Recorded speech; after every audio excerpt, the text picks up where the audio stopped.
ગૃહમંત્રી હર્ષ સંઘવી દ્વારા બુટલેગરો, અસામાજિક તત્વો અને ભૂમાફિયાઓ વિરુદ્ધ કડકમાં કડક કાર્યવાહી કરવામાં આવે તેવા પોલીસને આદેશ આપવામાં આવ્યા છે। ત્યારે આવો જ એક બનાવ રાધનપુર પંથકમાં જોવા મળી રહ્યો છે। રાધનપુર પંથકમાં એક પ્લોટ ધારક કે જેઓ રાજકીય વગ ધરાવે છે અને આ રાજકીય વગ ધરાવનાર વ્યક્તિએ કોઈ રોયલ્ટી લીધા વગર, કોઈ મંજૂરી લીધા વગર પોતાના પ્રાઇવેટ જે પ્લોટિંગ કરી રહ્યા છે તેમાં અધધ પ્રમાણમાં માટીનો સ્ટોક ઉતારી દેવામાં આવ્યો છે, જેની આજે વાત કરવી છે। નમસ્કાર, ક્રાઇમ આવાજ ન્યૂઝમાં તમારું સ્વાગત છે। હું છું તમારો નાનજીભાઈ ઠાકોર। આમ તો ગુજરાતના ગૃહ રાજ્ય મંત્રી હર્ષ સંઘવી દ્વારા પોલીસને એવા આદેશ આપવામાં આવ્યા છે કે બુટલેગરો હોય, અસામાજિક તત્વો હોય કે પછી વારંવાર ગુનાઓ કરતા ઈસમો હોય અને ભૂમાફિયાઓ હોય, આ તમામને છોડવાના નથી। ત્યારે પોલીસને તેઓ દ્વારા આદેશ આપવામાં આવ્યો છે અને કહેવામાં આવ્યું છે કે ભૂમાફિયાઓ હોય તો તેમની પણ તપાસ કરવામાં આવે અને આવા તત્વો સામે કાર્યવાહી કરવામાં આવે।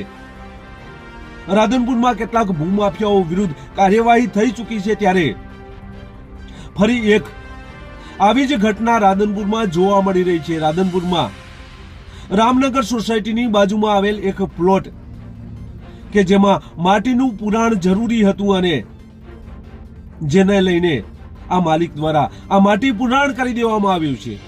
આમ તો જે આવી પ્રાઇવેટ માલિકીની જમીન હોય અને તેમાં પુરાણ કરવા ઈચ્છતા જે બિલ્ડરો હોય તેમને ખાણ ખનીજ વિભાગ તરફથી રોયલ્ટીની મંજૂરી લેવી ફરજિયાત છે।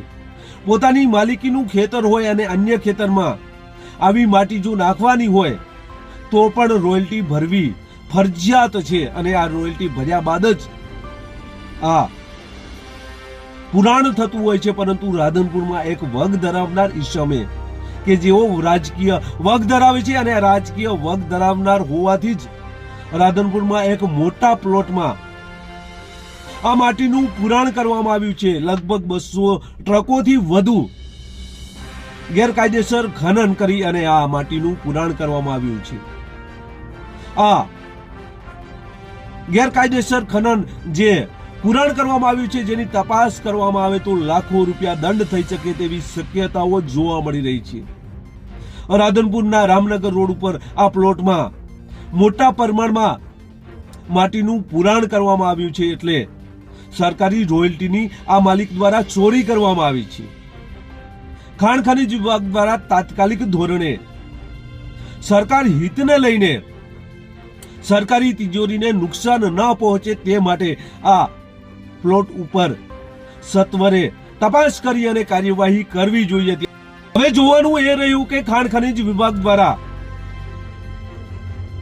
સરકારી તિજોરીને નુકસાન કરનાર ઈસમ સામે કેટલા સમયમાં કેવા પ્રકારની કાર્યવાહી કરે છે, કેવા પ્રકારનો દંડ કરે છે, જે આવનાર સમય બતાવશે। પરંતુ હાલ તો આ ઈસમ વગ ધરાવતો હોવાથી કોઈની પણ બીક રાખ્યા વગર, કોઈનો પણ ડર રાખ્યા વગર અહીંયા ગેરકાયદેસર પુરાણ કર્યું હોય તેવું સ્થળ ઉપર જોવા મળી રહ્યું છે અને માલિકે પણ કબૂલ્યું છે કે મેં કોઈ રોયલ્ટીની મંજૂરી લીધી નથી। ત્યારે આ બાબતે ખાણ ખનીજ વિભાગ દ્વારા સત્વરે સ્થળ તપાસ કરી રોયલ્ટી લીધી છે કે કેમ તેની તપાસ કરવામાં આવે અને જો રોયલ્ટી ન લીધેલ હોય તો સરકારના નિયમ મુજબ દંડાત્મક કાર્યવાહી કરવામાં આવે તેવી લોક માંગ ઉઠી છે।